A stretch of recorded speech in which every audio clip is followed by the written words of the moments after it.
Hare Krishna, Krishna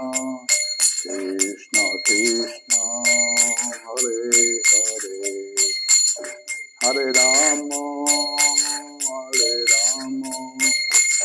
Rama Rama, Hare Hare.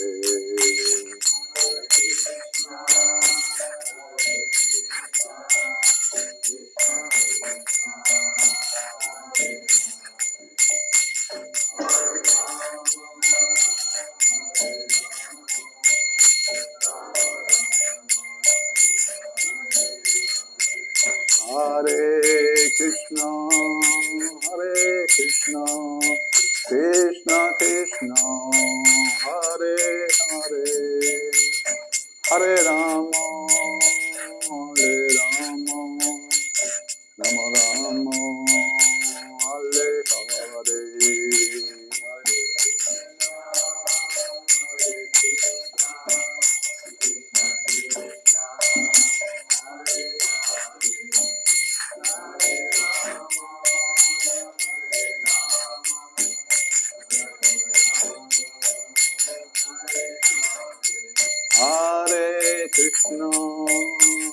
Hare Krishna, Krishna Krishna, Hare Hare, Hare Rama, Rama Rama, Hare Hare.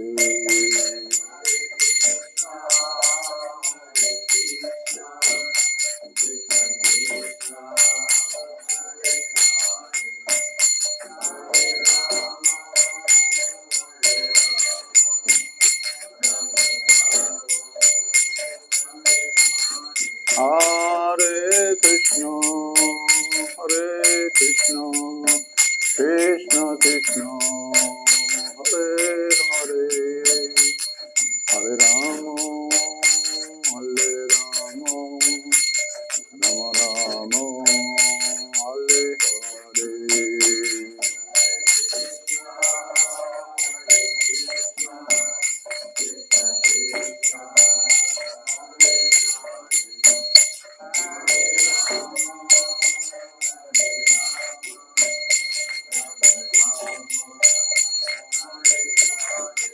Jaya Prabhupada, Jaya Prabhupada, Jaya Prabhupada, Jaya Prabhupada.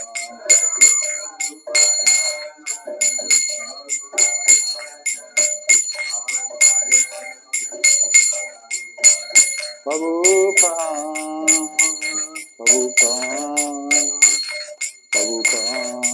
Jaya Prabhupada.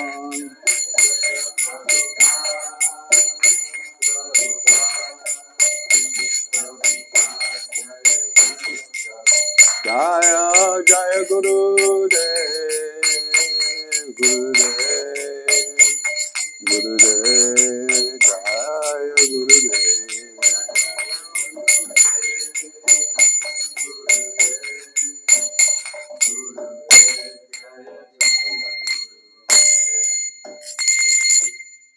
Kantaraj Srimad Bhagavatam ki, Srila Prabhupada Patita Pavan ki. Om Namo Bhagavate Vasudevaya.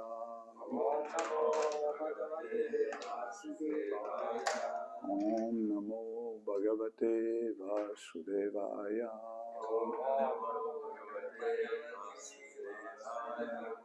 Om Namo Bhagavate Vasudevaya.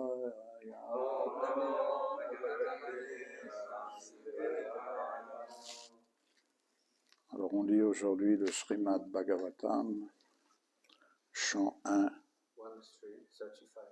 chapitre 3, verset 35. Evan Janmani Karmani, Evan Janmani Karmani, Ya Artur Ajanasya Cha, Ya Artur Ajanasya Cha, Varnashyanti sma kavayo.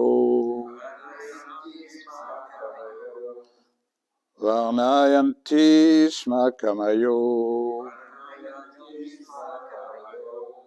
Veda guyani ritpate. Veda guyani ritpate. Evam janmani karmani.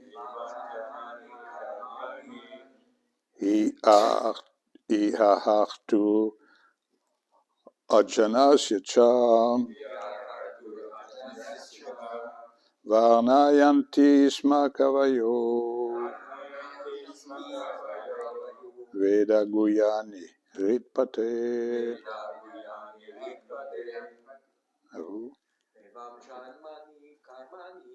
Evam janmani karmani.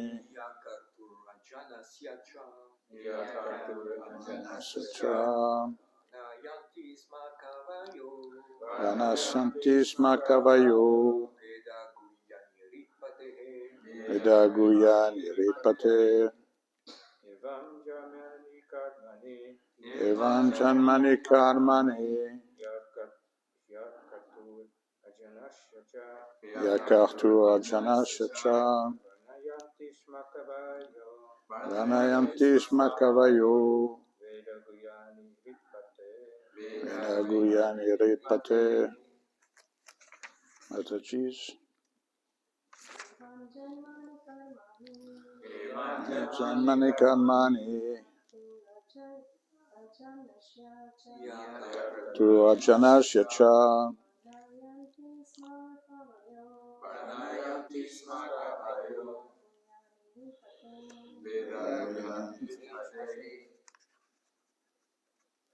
Evam. On n'a pas le livre en français là. Il faut traduire. Bon. Ah non, mais moi je fais la classe en français. Alors, ainsi. Janmani, naissance. Karmani, activité. Certes. À Kartur, des... Ah ben voilà, parfait. À Kartur.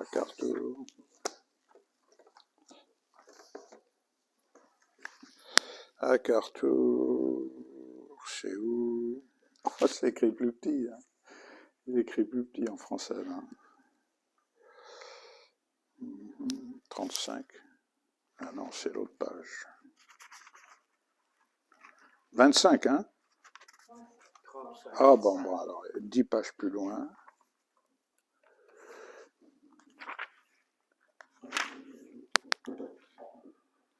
Voilà, on y arrive.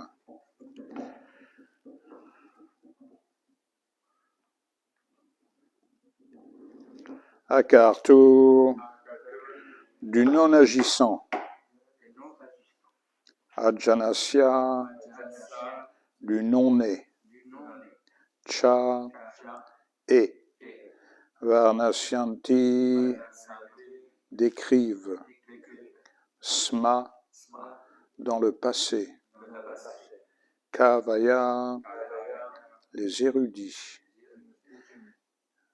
Veda guyani, impossible à découvrir par l'étude des Védas.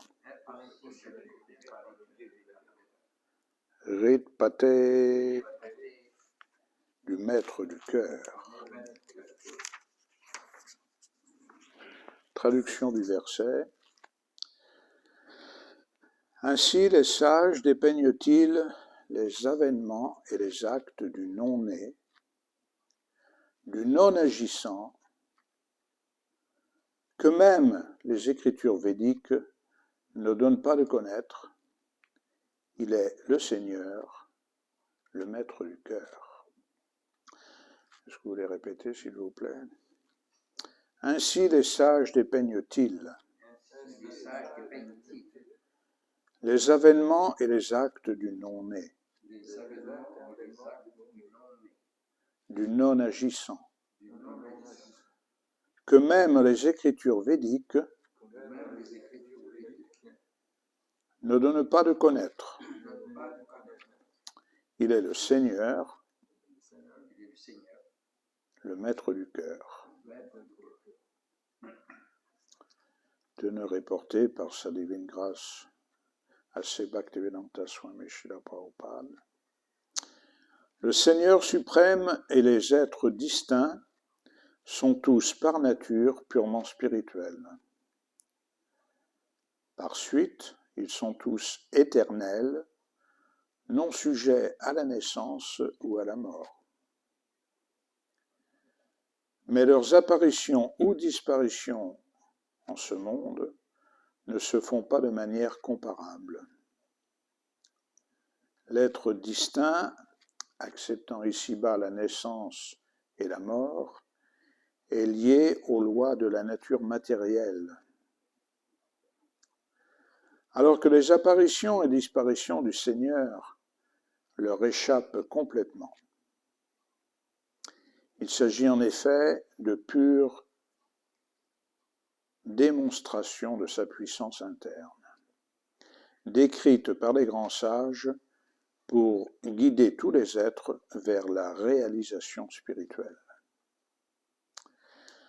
La Bhagavad Gita définit la naissance et les actes du Seigneur en ce monde comme purement spirituels et absolus. Par la seule méditation sur ces divertissements, on obtient la réalisation du Brahman suprême et on se libère alors de l'esclavage matériel. Les Shrutis, quant à elles, enseignent à ce propos que le non-né semble seulement prendre naissance. Le Seigneur n'a nulle obligation d'agir, mais parce qu'il est omniprésent, tout ce qu'il accomplit, il l'accomplit avec la plus grande facilité, tant et si bien que tout semble s'accomplir de soi-même. En fait, les apparitions et disparitions du Seigneur, de même que ses activités, sont toutes impénétrables, même à travers l'étude des Écritures védiques. Et pourtant, par compassion envers les âmes conditionnées, le Seigneur nous les dévoile. Nous devons donc à tout moment tirer profit du récit de ces divertissements, car ils représentent la forme la plus pratique, mais également la plus douce, de méditation sur le Brahman. Om Agyana Timirandasya Gyananjana Sharakaya Chakshurun Militam Yena Tasmai Shri Gurave Namaha Shri Krishna Chaitanya Prabhu Nityananda Shri Advaita Gadadhar Shiva Sadigora Bhaktavrinda Hare Krishna Krishna Krishna Hare Hare Hare Rama Rama Rama Hare Hare Vanshakarpa Tarubhyacha Kripa Sindhibhyahevacha Patitanam Pavanebhyo Vaishnavebhyo Namo Namaha.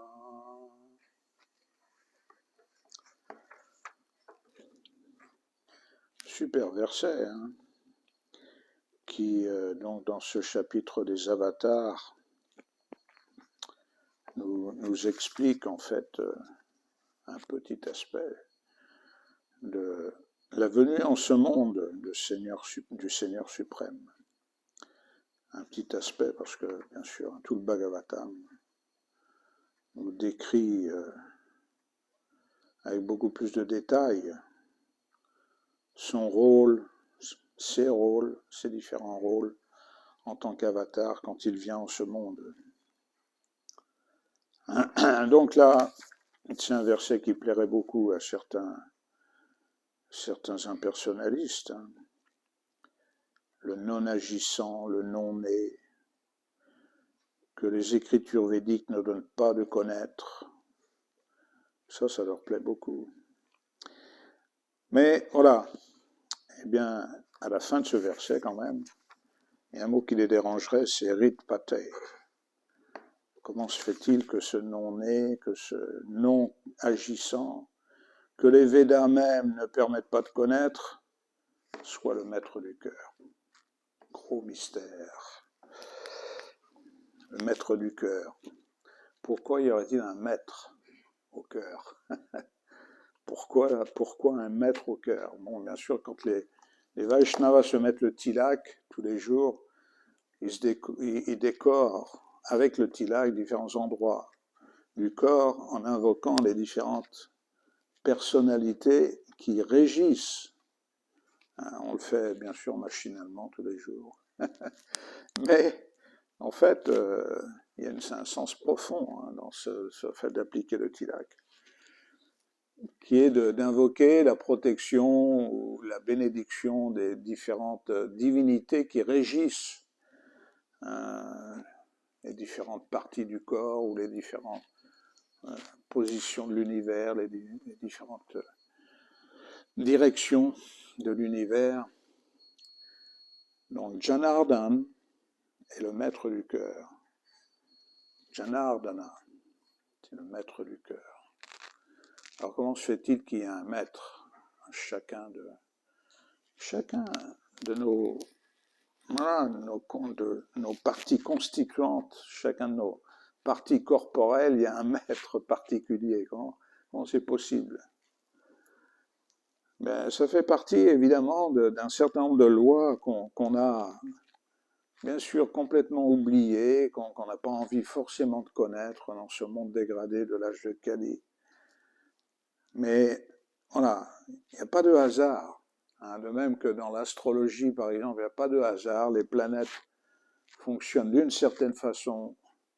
Le soleil se lève à intervalles réguliers, etc. La lune se lève, tout ça fonctionne avec une organisation digne d'un horloger suisse.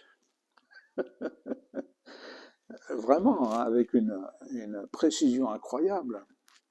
Eh bien, aussi, tous les aspects de notre corps matériel sont régis par des divinités, le Seigneur en personne, comme par exemple le cœur. Janardhan est le maître du cœur.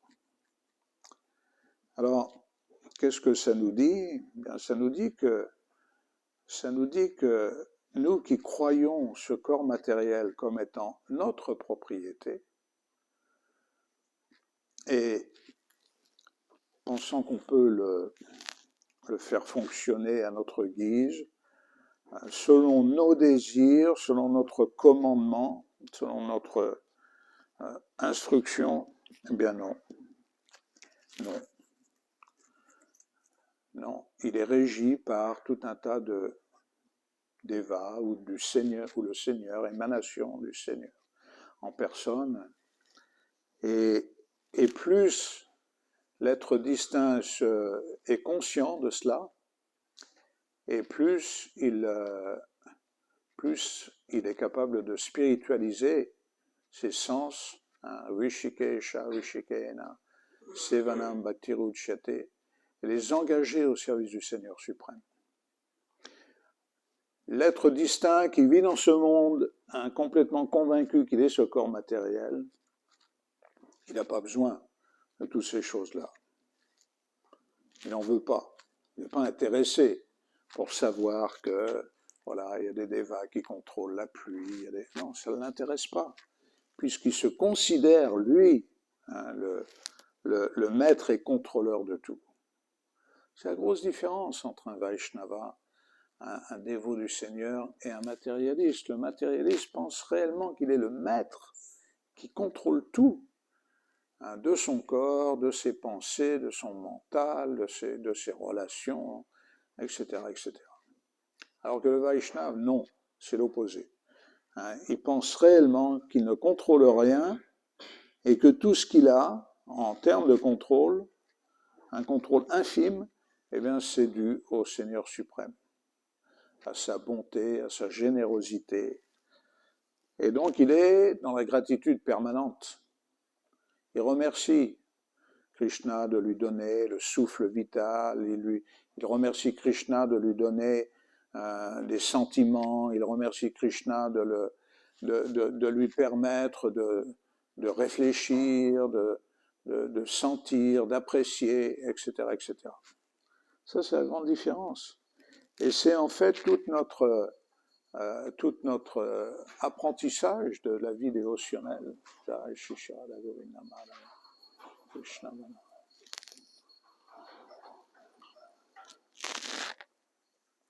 Tout notre apprentissage de la vie dévotionnelle, c'est d'être de plus en plus conscient. Prabhupada a choisi ce terme de conscience de Krishna, pas par hasard du tout.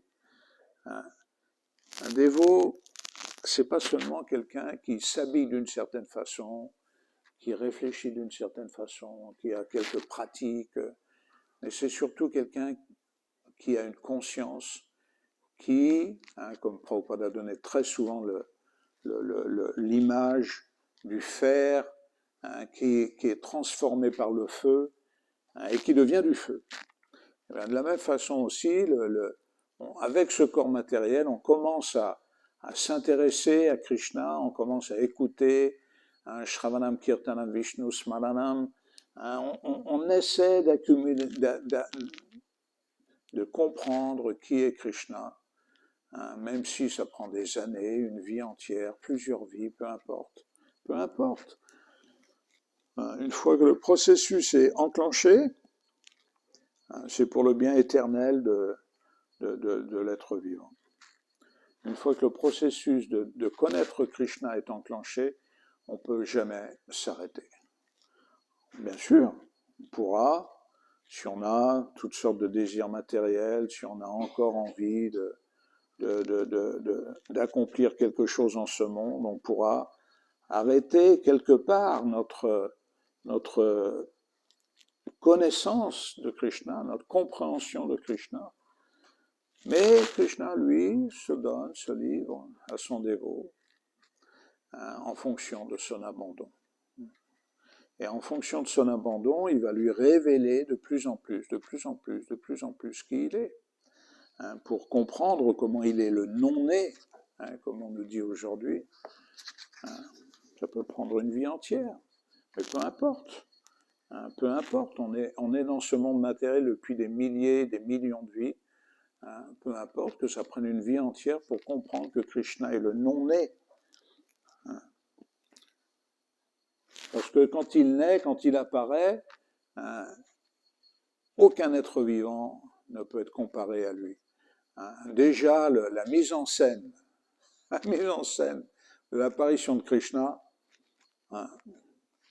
c'est hors de toute normalité. Ça dépasse toute forme de... Même le meilleur scénario dans ce monde, l'apparition dans une prison, après que les frères et sœurs aient tous été décimés par un roi démoniaque. Bon, déjà, apparemment c'est très lugubre. Et paf, comme par magie, voilà, il sort de la prison avec son père, son soi-disant père, Vasudeva. Mais quand même, voilà, il part et il donne tout le crédit à son père, bien sûr, pour fendre les flots de la Yamuna et arriver à Vrindavan, où là, il est échangé avec Durgama. C'est quelque chose d'inconcevable.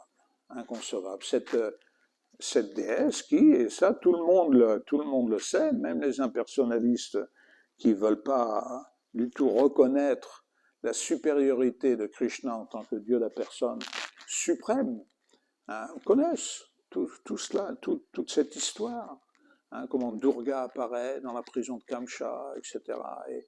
Et là, comment il prend peur et la peur ne va jamais le quitter. Tout ça, c'est digne d'un scénario d'Hollywood, de Bollywood, de tout ce qu'on veut. Là, c'est vraiment incroyable. Donc, c'est pas une naissance ordinaire du tout. C'est une apparition. Et cette apparition, bien plus élaborée que les apparitions dans la grotte de Lourdes, par exemple. Bien plus élaborée, bien plus sophistiquée. On ne peut pas comparer. Même si tout est respectable. Les apparitions dans la grotte de Lourdes, très certainement, c'est mystique, la petite bergère qui est là, qui voit tout d'un coup la Vierge, la mère du Christ. C'est quelque chose de très respectable. Mais en termes de sophistication, hein, l'apparition de Krishna, il faut vraiment être un dévot pour la comprendre. Un matérialiste ne peut pas comprendre. Où est-ce qu'il est né, Krishna? Ils vont se battre sur le lieu de naissance. Oh, Mathura, mais c'est là, c'est pas là. Et même chose pour Chaitanya Mahaprabhu. On va. La personne qui voit avec des yeux matériels la venue de Krishna en ce monde, pratiquement parlant, elle est incapable de comprendre. Incapable de comprendre. Donc, pour un dévot, c'est un défi de comprendre la nature de l'avènement, des avènements et des disparitions de Krishna en ce monde, c'est un défi. Mais Krishna l'affirme dans la Gita que celui qui comprend la nature de ces avènements et de ces disparitions, il n'a plus à renaître en ce monde. Donc c'est pour ça que même si ça prend une vie ou plusieurs vies, hein, d'arriver à comprendre ça, c'est quelque chose d'incroyable, qui nous arrache complètement à la matière, qui nous fait accéder à la transcendance suprême. Donc il n'y a rien de comparable en ce monde. Et là, quand même, quelque chose qui est assez étonnant dans le verset, il est dit que même les Védas ne permettent pas de le connaître. Pourtant, Krishna dit bien Vedes Chesarver Aham Eva Vedya. C'est-à-dire que je suis celui qui a compilé les Védas. Le but des Védas, c'est de me connaître. Et voilà, je connais tout des Védas et comprendre les Védas, c'est me comprendre. Alors, ces contradictions apparentes. Comment se fait-il que d'un côté, ici dans ce verset-là du premier chapitre, même les écritures védiques ne donnent pas de le connaître. Et Krishna dit quand même que il est le but des Védas et que le but des Védas c'est de le connaître. Apparente contradiction. Mais il dit aussi dans la Gita que seul celui qui a Premanjana Chulita Bhaktividochanena, celui qui a les yeux de la bhakti, qui le sert avec amour et dévotion, peut le connaître, peut le comprendre.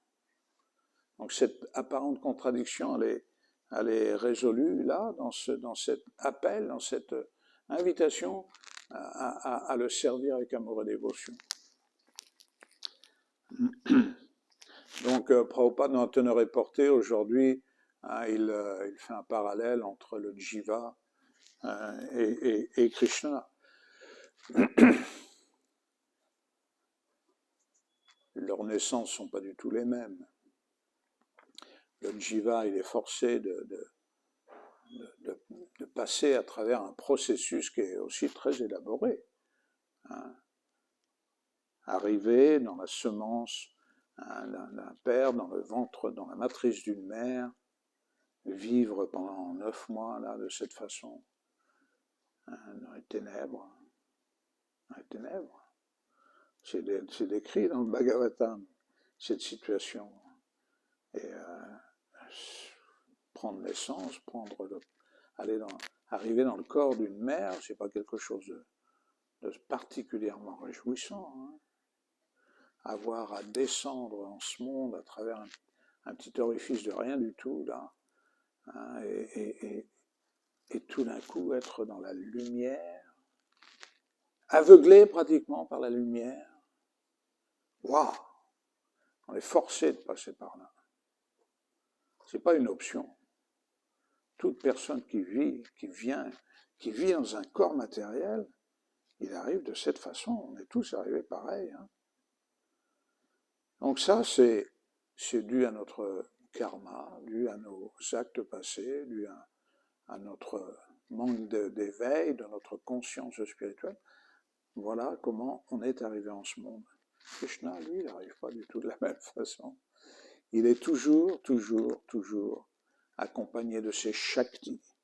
Il est toujours accompagné de toutes ses puissances. Et quand il arrive, il se manifeste Alors évidemment, on peut en parler, mais le comprendre, c'est une autre histoire. Comment il se manifeste dans le mental de Vasudeva, et ensuite il arrive dans le sein de Devaki. Il se manifeste d'abord dans le mental de Vasudeva, et après, voilà, dans le cœur de Devaki. Et il y a transmission, oui, mais pas du tout de la même façon. Pas du tout de la même façon. Donc, voilà, bon, évidemment, pourquoi la plupart des gens qui lisent les aventures de Krishna disent c'est de la mythologie? Parce que il n'y a rien de comparable. Il n'y a rien de comparable. Il y a quand il se bat seul contre des centaines de milliers de personnes, de soldats, comment on peut matériellement comprendre un truc comme ça? Pas possible. Quand il est seul à apparemment soulever une colline pour protéger tous ses bhaktas, ça y est, quoi, c'est vraiment une belle histoire, hein. Bravo, vous êtes très fort à mettre en place des histoires, mais on ne peut pas y croire. Et oui, parce que tout ça sont des actes complètement surhumains, qui nous dépassent complètement. Et le dévot aspire à comprendre cet aspect surhumain de Krishna, parce que nos raisonnements, on a pour tout ce que l'on veut comprendre, nos raisonnements sont très limités, hein, très très limités. On voit de façon tridimensionnelle, on est capable d'analyser les choses selon notre conditionnement passé, selon guna, karma, la culture dans laquelle on a évolué, tout un tas de choses qui nous façonnent. Et on est tellement façonné que notre raisonnement a des limites. On ne peut pas aller plus loin que cela.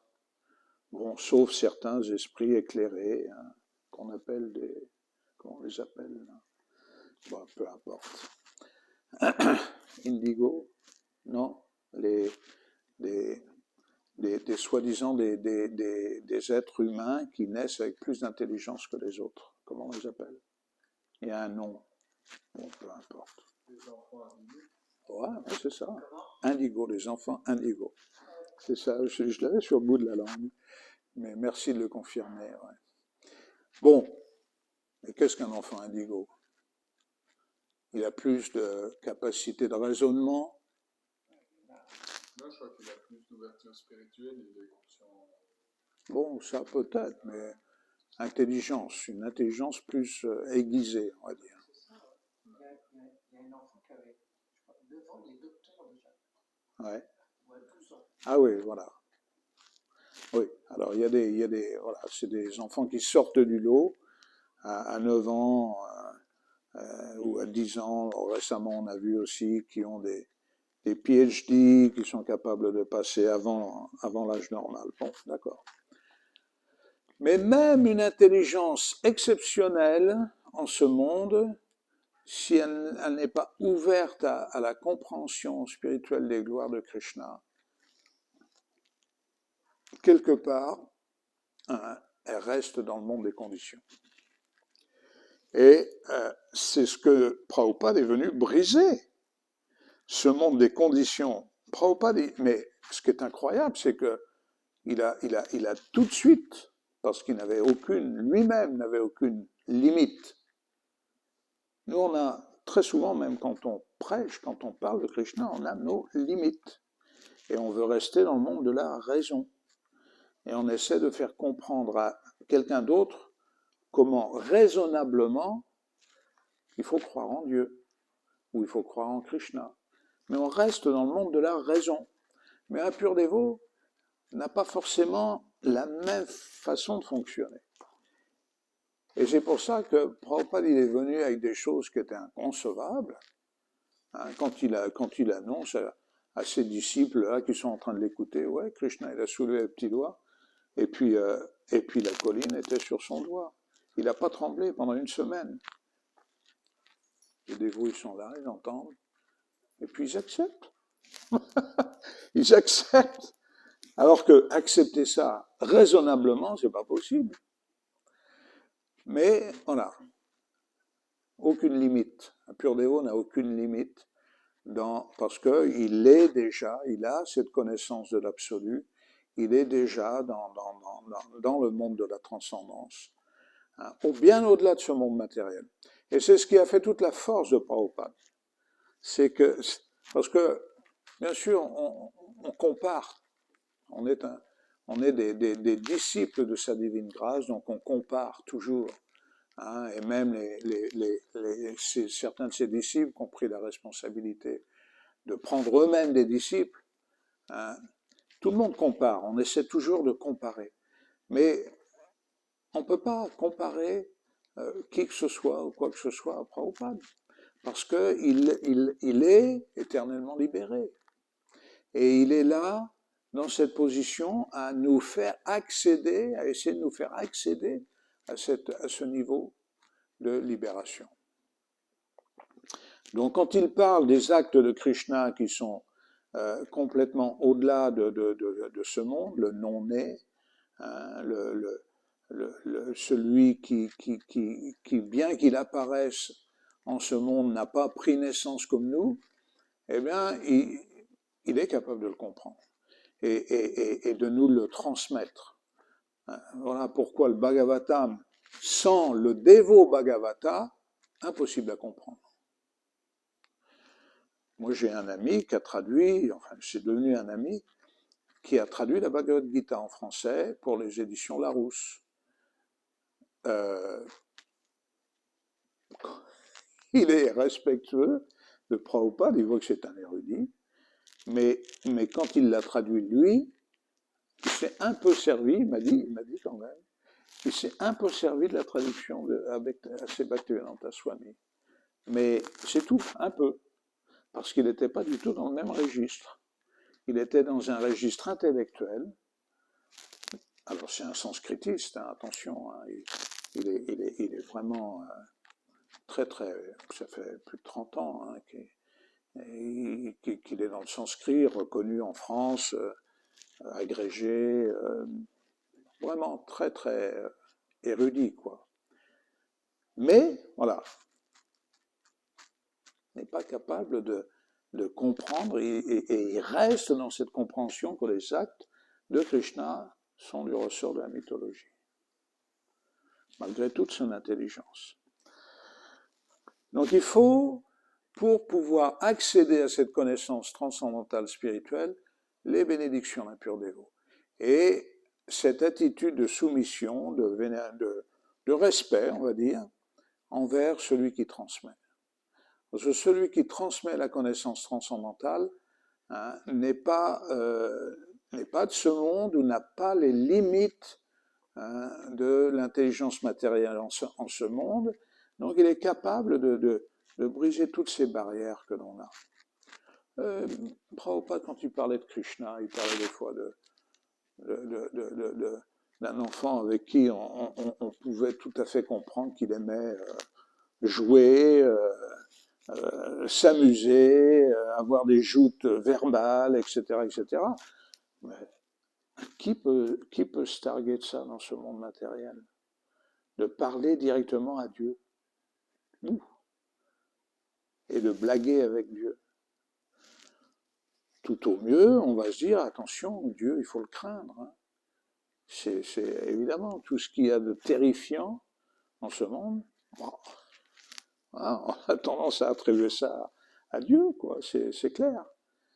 Et c'est pour ça que Dieu, on veut bien s'en approcher, mais pas trop non plus. Parce que là, voilà, terrifiant. Et Krishna le confirme d'ailleurs, je suis la mort personnifiée. Oppenheimer, celui qui a inventé la bombe atomique, il a bien retenu la leçon. Il l'a cité, ce verset de la Gita. Il l'a cité, je suis la mort. Il avait lu, je suis la mort personnifiée. En inventant la bombe atomique, Ah, bah ouais, on sait ce que ça a donné. Hein. Donc, oui, c'est un aspect de Krishna. C'est un aspect. Kalosmi Bharata Shaba, le temps, qui va arrêter le temps, qui va comprendre même le temps, pourquoi l'existence du temps. Alors, tout ça fait partie de Krishna, de la création. Et pourquoi Krishna est le temps, ben c'est quelque chose que les Védas peuvent nous aider à comprendre aussi. Donc tous ces aspects, seul un pur dévot est capable de nous en donner l'explication. Par nous-mêmes, on va essayer de lire, de comprendre, mais on va toujours rester au niveau mental ou intellectuel et jamais vraiment se sortir de ce conditionnement. Alors que voilà, les shastras, alors impossible à comprendre dans les Védas, mais Vedanta Krit, hein, mais celui qui a compris le Vedanta, celui il est capable de nous l'expliquer. Il est capable de nous expliquer les apparitions et les disparitions de Krishna de ce monde. Et donc voilà pourquoi on a énormément de gratitude envers notre acharya fondateur. Pourquoi? Parce qu'il est celui qui nous a ouvert les portes, pas seulement les portes de la connaissance, les portes, on devient des grands érudits, on est capable de citer beaucoup de sanskrit, etc., etc. Non. Ça, c'est le côté externe, extérieur. Mais il nous a ouvert les portes réellement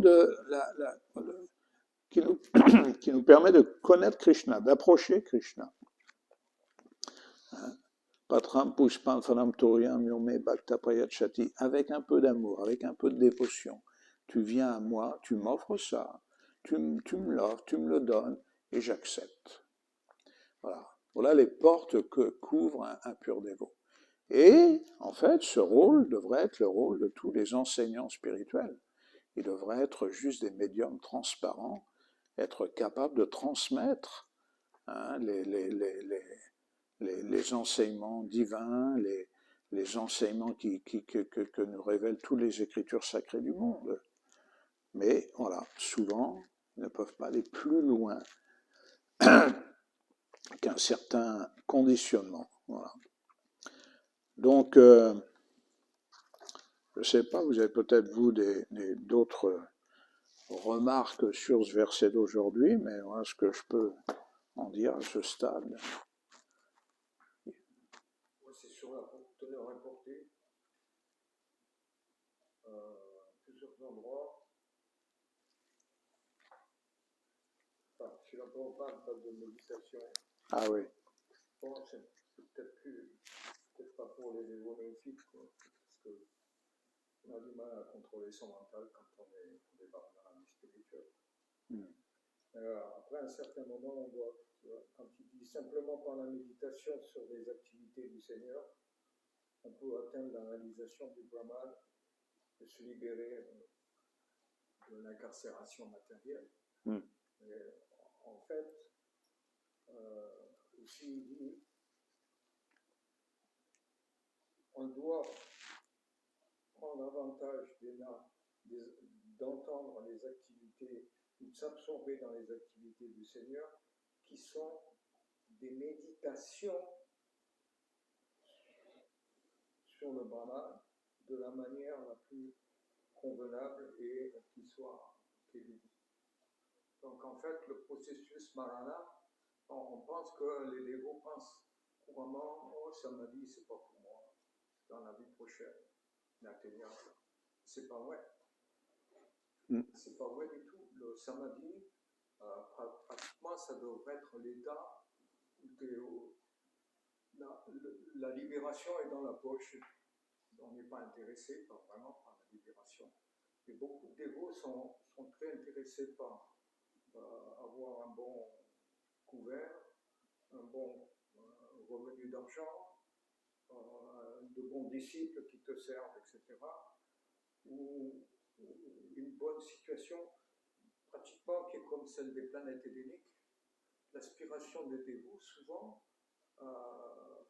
c'est la libération ou les planètes édéniques. Mais en fait, méditer sur les activités du Seigneur suprême, que ce soit pendant qu'on chante les tours ou après quand on fait le service, c'est pas inatteignable, c'est pas impossible, c'est difficile, mais c'est l'impétus pour aller au-delà de Traiguna Vishaya Veda, de l'influence des trois gunas. Qu'est-ce qui le rend difficile? Donc, Qu'est-ce qui le rend difficile? En fait, pourquoi s'absorber? Quand on lit les écrits des Goswamis, ils parlent beaucoup des divertissements confidentiels de Krishna. Ou quand on lit ce que lisait Chaitanya Mahaprabhu dans les dernières années qu'il a passées au Gambhira, c'était juste une absorption des divertissements de Krishna où on ressent la séparation de Krishna. Et pour ressentir la séparation, il faut déjà être en contact avec lui. Sinon, on ne peut pas goûter la séparation.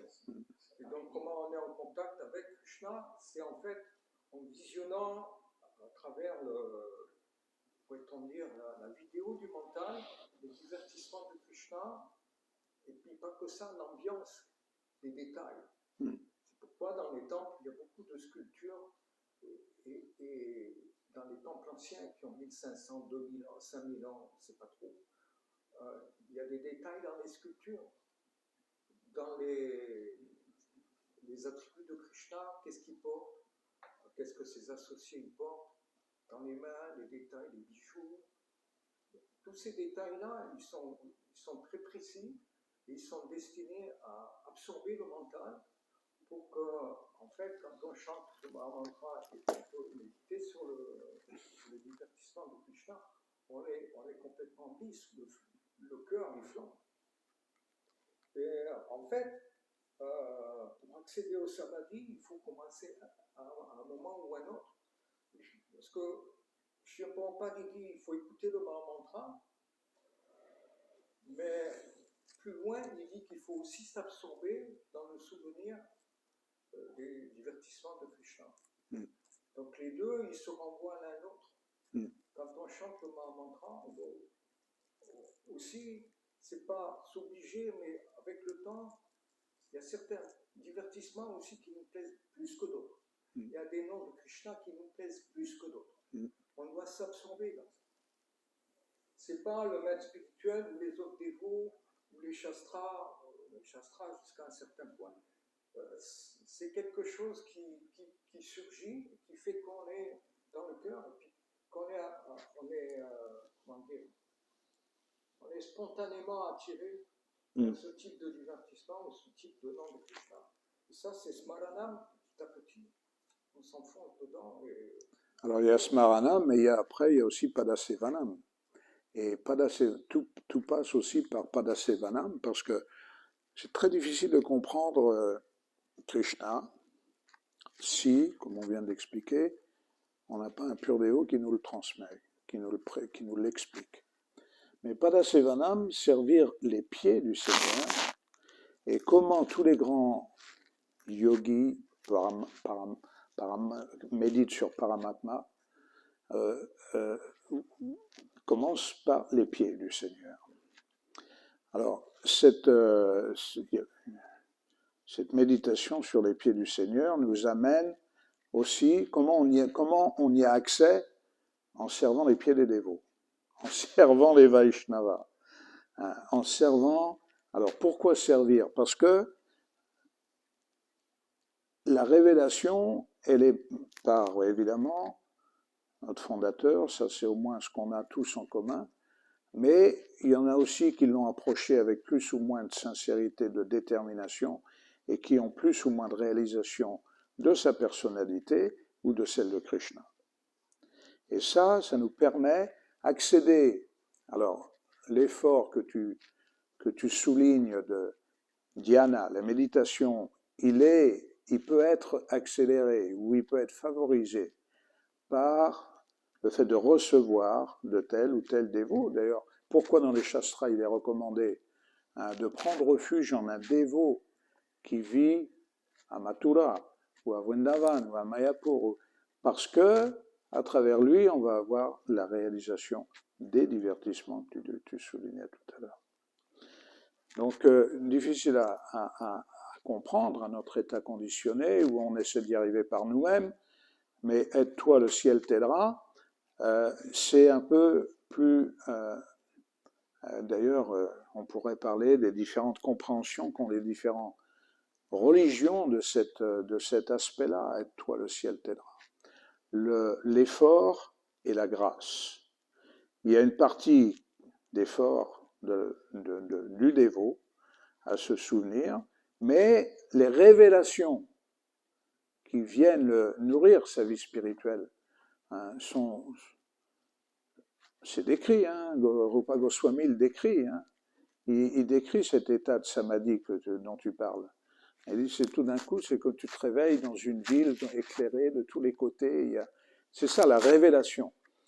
Eh bien, effectivement, c'est un chemin et il ne faut jamais se mettre des obstacles supplémentaires, mais l'effort du dévot, c'est de faciliter ça, de faciliter.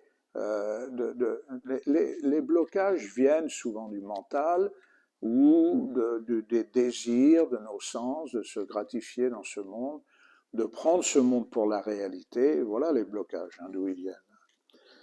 Donc quand on commence on disait précédemment au début que Prabhupada, quand il n'avait aucun blocage, lui. Il a laissé tout ouvert les possibilités de réaliser Krishna, en donnant Krishna as he is, comme il est. Il n'a pas il n'a pas essayé d'empacter, de présenter comme beaucoup de gourous le font. Beaucoup de gourous. On ne va pas citer de nom, mais il y en a plein qui ont des façons d'empacter le truc, le rendre attirant, etc. Mais très souvent, ça revient à leur personne. Et finalement, derrière tout ça, il y a un désir subtil de flatter l'ego de cette personne qui transmet. Et là, c'est un piège, c'est un gros piège. Alors que donc le pur dévot, lui, il est complètement détaché. Il sait que c'est pour le bien de l'humanité. Donc voilà, les vannes sont ouvertes. Et c'est pour ça qu'il a rencontré tellement de succès. Parce qu'il n'avait aucune limite. Alors, tu parlais de méditation. Alors, c'est intéressant parce que peut-être vous avez entendu parler de la journée internationale de la méditation. Bon, c'est quelque chose, il y a des journées internationales pour plein de choses maintenant. Le 21 décembre. Exactement. Le 21 décembre, c'est la journée mondiale de la méditation. Bon, je ne sais pas d'où c'est venu au départ. Peut-être qu'il y aurait de l'Inde derrière, mais je ne sais pas. Je ne peux pas confirmer. Et l'UNESCO approuve, et puis lance ça, et puis après accroche les wagons, qui veut. Alors bon, on est, je fais partie de la Fédération Védique de France, et donc, on est 8 groupes dans cette fédération, et ça fait quand même 10 ans qu'on a créé ça. Et tous sont très attachés à cette journée de méditation, quoi, et préparent quelque chose. Alors moi, il me suggère aussi de préparer, mais enfin, je prépare si je veux ou pas.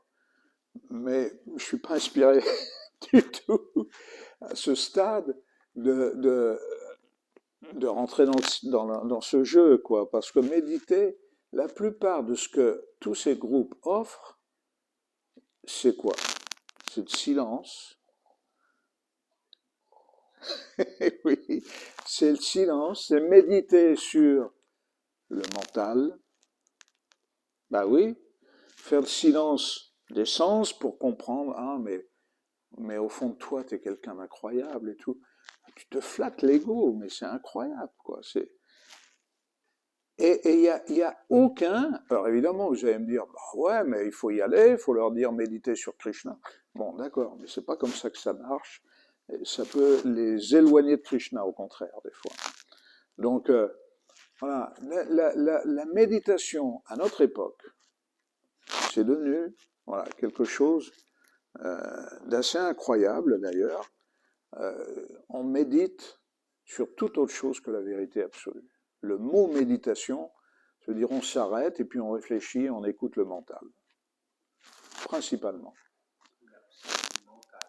Ou l'absence de mental. C'est un niveau plus élevé, ça encore. C'est un niveau plus élevé. Nirvishesh. Il n'y a plus de mental, parce qu'on l'a supprimé. Bon. Mais voilà, on a envie de leur crier, vraiment, mais arrêtez votre cirque. Si vous voulez méditez sur quelque chose de concret, sur une personne déjà. C'est pour ça que les Brahmanandis, ils méditent sur les pieds de Vishnu. Parce qu'ils ne peuvent pas juste méditer sur le vide. Pas possible de méditer sur le vide. Si vous essayez, vous, à la limite, hein, devenez fou, quoi. C'est... Oui. Aux États-Unis, on faisait de l'interreligieux avec Yatmananda. Et on est allé à Auroville. Ouais. Et là, il y a ce grand temple, tout blanc. Et la méditation, c'est une lumière, c'est un néon, une grande lumière de néon. C'est un cristal. C'est une boule de cristal. Et donc, tout le monde regarde ça sans... Je ne sais pas ce qui se passait quand il faisait ça, mais nous, on ne savait pas. Mais on le faisait, du coup, on le faisait silencieusement. Parce que le dévot comprend qu'il y a une source à cette lumière. La lumière, elle ne peut pas venir juste du fond de l'univers comme ça. Non, il y a une source à cette lumière. Ils veulent méditer sur le Brahmajyoti. Vous avez posé des questions. Là encore, c'est un stade avancé, ça. Déjà, les planètes védiques, c'est tellement avancé. Et pourtant, dans les classes, Te dire du Brahmajyoti, te dire du Vaikuntha, te dire de Goloka Vrindava. Oui. Le maître spirituel, il s'appelait Satchinananda, avec une grosse barbe blanche. Dans ces classes, il pouvait donner des classes sur Nishingadev, sur Krishna. Oui, c'est ça. Mais dans le temps, c'était le néon. Oui, c'est ça.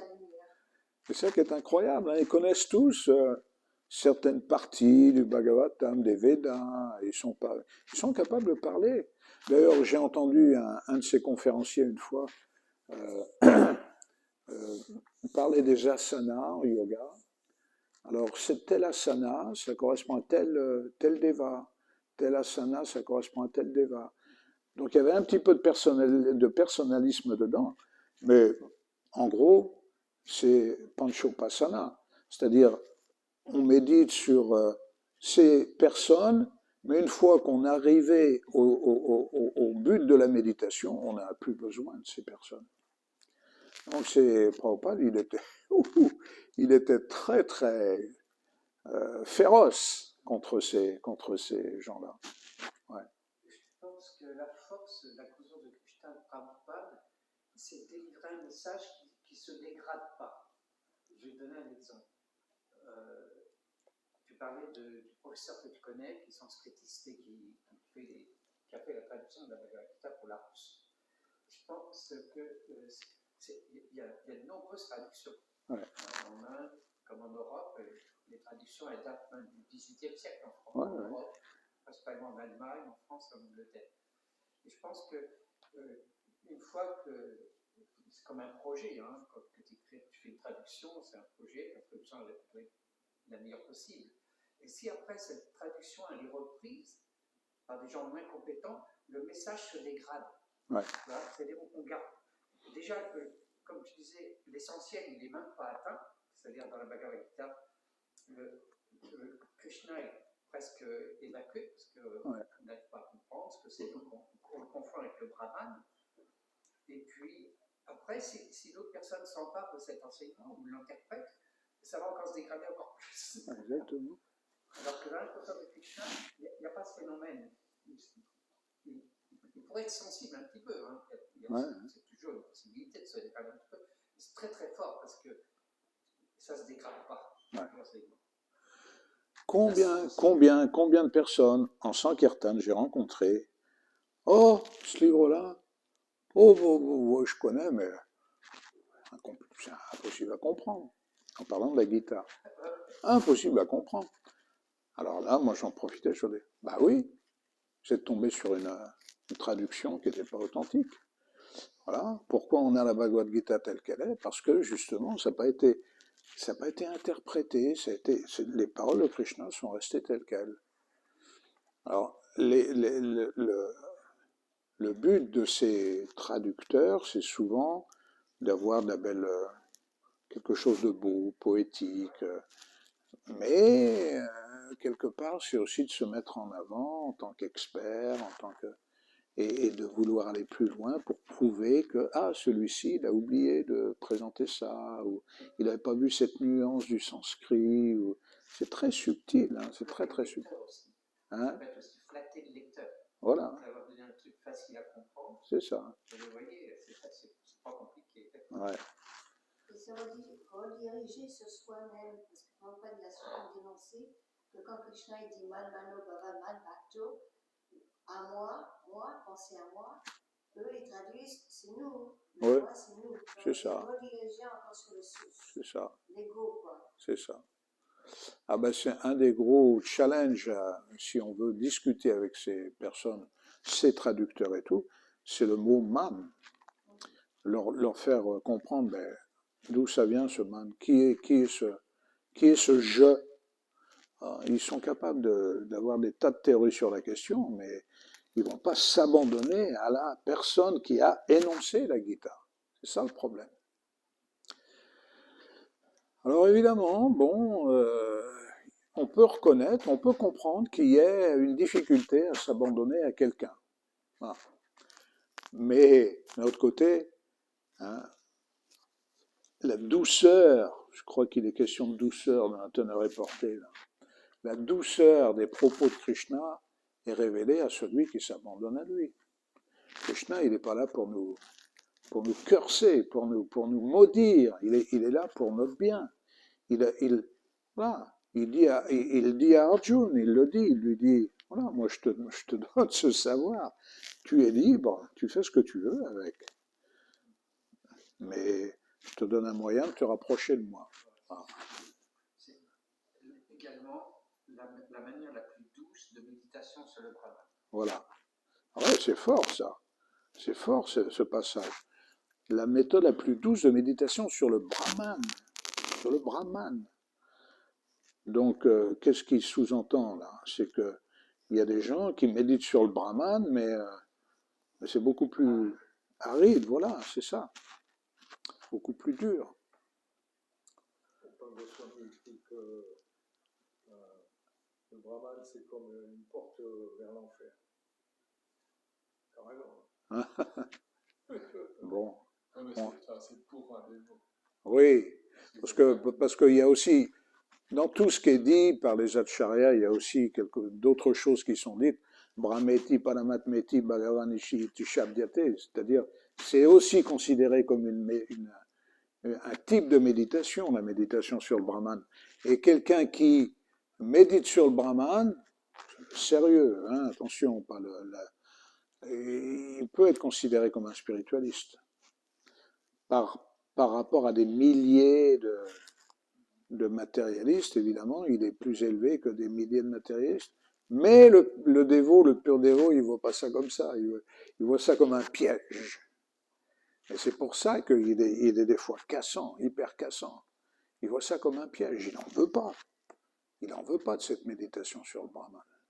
Mais ça explique que c'est le journée internationale de la méditation. Je pense qu'il n'y a pas, ça parle d'une bonne intention. C'est simplement qu'on vit dans un monde avec beaucoup de troubles, guerre et autres.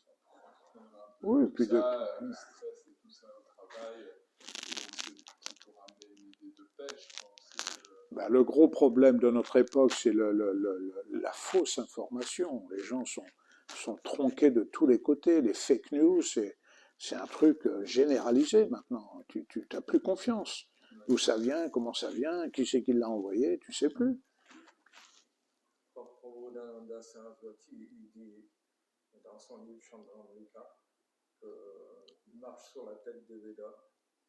il n'est même pas intéressé par Krishna Dvarka ou Amatura. Que dire des Vaikuntha, que dire du Brahma Jyoti ou des planètes édéniques, juste Radha Krishna.